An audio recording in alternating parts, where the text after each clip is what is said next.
శ్రీకృష్ణ పరమాత్మనే నమః. శ్రీమద్భగవద్గీత 2వ అధ్యాయం సాంఖ్యయోగంలోని 31వ శ్లోకం.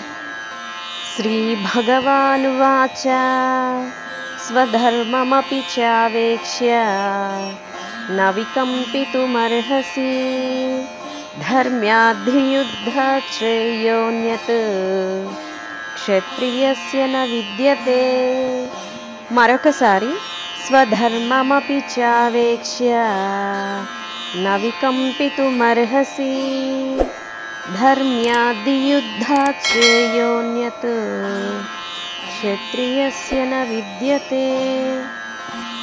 భావం: ఇంకా నీ యొక్క క్షత్రియ స్వధర్మమును అనుసరించి నీవు చెలింపరాదు. నిజానికి ఒక క్షత్రియుడికి ధర్మ పరిరక్షణకు యుద్ధం చేయటం అనే దానికన్నా మించిన కర్తవ్యం లేదు అని శ్రీకృష్ణ పరమాత్మ అర్జునునితో పలికెను. వివరణ: ఓ అర్జున, నీవు క్షత్రియుడవు.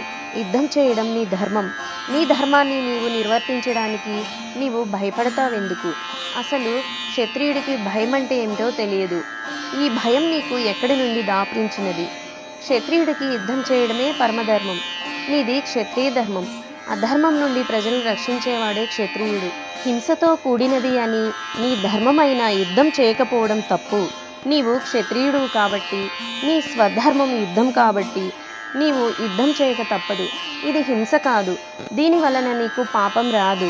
ఇది ధర్మయుద్ధం కాబట్టి ఇది నీకు శ్రేయస్కరమైన కార్యము అని శ్రీకృష్ణ పరమాత్మ అర్జునునితో పలుకుతున్నట్లు సంజయుడు ధృతరాష్ట్రునితో పలికాడు.